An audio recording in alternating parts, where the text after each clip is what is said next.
নমস্কার বন্ধুরা, দেখো আজকে আমরা কচু বাটা করব। এটা হচ্ছে মান কচু। তো আমরা অর্ধেকটা নিয়ে নিয়েছি, কেটে পরিষ্কার করে নিয়েছি। এবার এটাকে ছোটো ছোটো কুচি করে ধুয়ে নেব, তারপর এটা বাটা করব। কিভাবে বাটা করি সেটাই তোমাদের সাথে শেয়ার করব। কচুগুলো আমার কাটা ধোয়া কমপ্লিট।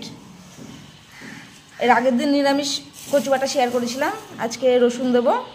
তার জন্য কচু কুচি কুচি করে নিয়েছি, কাঁচা লঙ্কা নিয়েছি, রসুন নিয়েছি কয়েক কোয়া, মিক্সিতে পেস্ট করে নেবো। আর দিয়ে দেবো সর্ষে, কালো সর্ষে দিয়ে দেবো, কালো সর্ষে, কাঁচা লঙ্কা, রসুন। এটা একবারে হবে না, তাই দুবারে পেস্ট করে নেবো। কচুটা আমাদের পেস্ট করা হয়ে গেছে।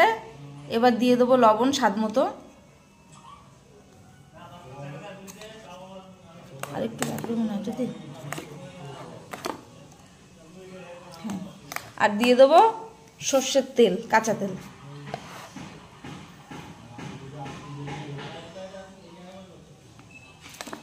এবার এটাকে ভালো করে মিক্স করে নেব। কচুটা ভালো করে মিশিয়ে নিয়েছি সর্ষের তেল আর লবণ দিয়ে। আর এখনই গরম গরম ভাতটা নামানো হলো। এখন ভাতটা একটু ফাঁকা করে নেব, আর বাটিটা এর মধ্যে বসিয়ে দেবো কিছুক্ষণের জন্য।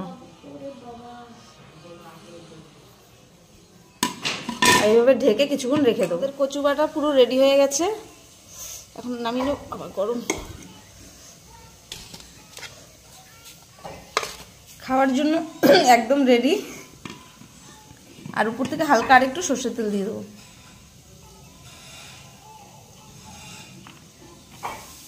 ভিডিওটি যদি ভালো লাগে লাইক, কমেন্ট, শেয়ার করবে। আর প্লিজ চ্যানেলটি সাবস্ক্রাইব করে পাশে থাকবে। ভিডিওটি দেখার জন্য ধন্যবাদ।